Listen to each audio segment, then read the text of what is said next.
So, di ba guys, may bubungan yung aking sasakyan. Oops!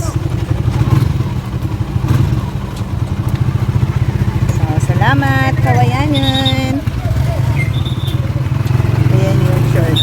So, kung umulan man, hindi ako maulanan. Hindi ako maulanan kasi mayroong bubong yung aking motor na sinakyan.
Ano siya?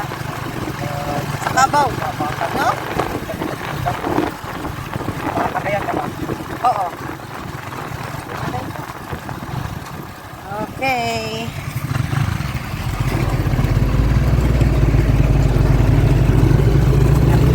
Tabo ko ni mo? Oo.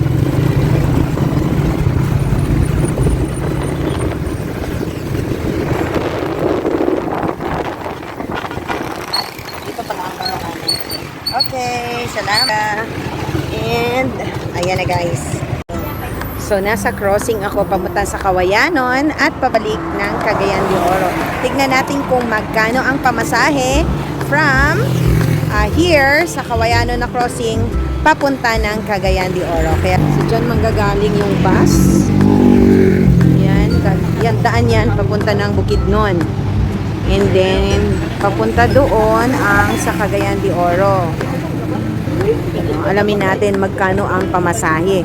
Mula dito hanggang sa Cagayan de Oro. So, definitely, same din yan. Mula sa Cagayan de Oro hanggang dito. So, magkano ang pamasahe from Kawayanon to Cagayan de Oro or vice versa yan.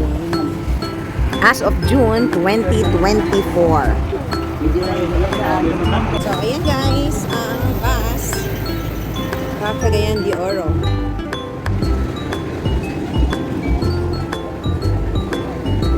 Na ba? Puno na. Okay. Willing raman po ni mo kuan, dili na may mamugos. Meron pang isa. Puno siya, puno. Kasi standing na. So, dalawang bus na ang dumaan. Parehong puno. Sige lang, okay lang. May pangatlong bus, pero puno na rin, standing na rin yung sasakay. Kaya maghihintay kami ng panibago. Marami kasing bus, parang ano lang din to, parang Cagayan Iliga, maraming bus. So dito naman, Bukidnon to Cagayan, marami pa ring bus. 24 hours yung travel, kaya hindi kailangan ma-worry. Lalong-lalo na dito sa may Manolo Portage kasi marami namang mga ano dito, mga jeep, kahit jeep, bus, pwede dito. Dahil sobrang lapit lang ito sa Cagayan de Oro. Kaya hintay pa tayo ng another bus. Siguro naman makakasakay na kami dahil kami, kasi meron akong kasabay dito, kaya kami. Pero actually ako lang talagang isang nag-travel, no? Traveling alone. Meron akong kasabay dito, nagsimba din si ate sa Kawayanon, kaya naging kami. So nakasakay na yung tatlong mga vendor dito. Nagtinda sila ng mga ano kanina, ng mga souvenir items. So kami na lang ni ate ang natitira. Ayan, so merong ano parating na bus.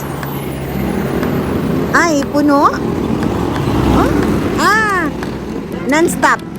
Non-stop yun. Kasi ano siya, may CR. So, diretso. Ayaw huminto. Non-stop kasi yun. Ano yun, point to point. Or baka ilang, ano lang yun. 5 stop ang nakaka. 5 stop yun. Mga malalaking mga municipality lang ang hihintuan pag ganyan. So, ganitong nasa highway, hindi siya mag-i-stop. Ayan, may Super 5. Hindi rural transit ang aming nasakyan. Super 5. Ayan, Super 5 ang nasakyan. Okay. Ikaw na lang dito. Ay, wala. Ay, na, dito. Ay, tapad siya. Ay, ikaw na lang sa ikaw. Kanyara ko. Standing na, no? Okay na ko. Okay na ka. Okay, ingat. Bumaba ako, guys, kasi isa lang ang vacant. Binigay ko na kay ate yung seat. Wala pa talaga akong masakyan, guys. Ang dami na dumaan na bus. Kanina, I could take the seat. Kaya lang, naawa ko dun kay ate. Siya kasi ang magiging standing. And besides, yung upuan na dapat ay uupuan ko, pang pang priority chair. Kaya siya na lang ang pinauna ko. Bumaba na lang ako. Kaya meron pa namang mga bus. Meron pa naman. Hindi naman tayo dapat mag-worry kasi itong Manolo Fortich, very safe ito na lugar. So, kaya okay lang sa akin na maghintay pa ng another bus hanggang sa makasakay tayo. Standing? Nay, vacant? Nay, vacant?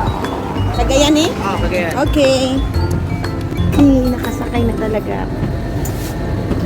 So, nakasakay na ako ng bus. Hindi siya ganun kapuno. Kaya, going na sa Cagayan de Oro. Magkano kuya pamasahe Cagayan de Oro? 75. 75. Pag may discount, senior PWD, magkano?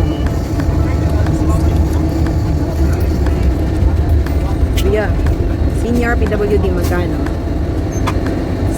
60. Estudyante, 60 din. So, 15%? 15% ang discount, 20. Hindi naman ka percent. Ha?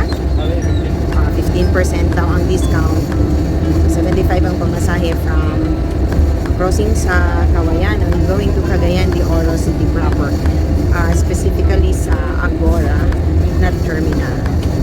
So, for now, matulog muna ako dahil antok na ako. So, nasa Cagayan de Oro na tayo at malapit na tayo sa Agora. Agora Terminal.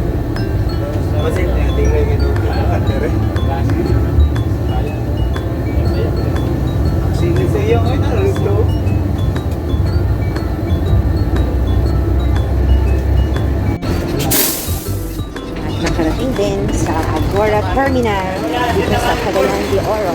At ang nasakyan ko ay Babama. Hindi pala to rural transit. Alright. So, thank you so much, Babama Tours. So, hanggang doon na lang guys ang ating vlog sa pamasahe mula sa Kawayanon hanggang sa CDO. Thank you for watching, everyone!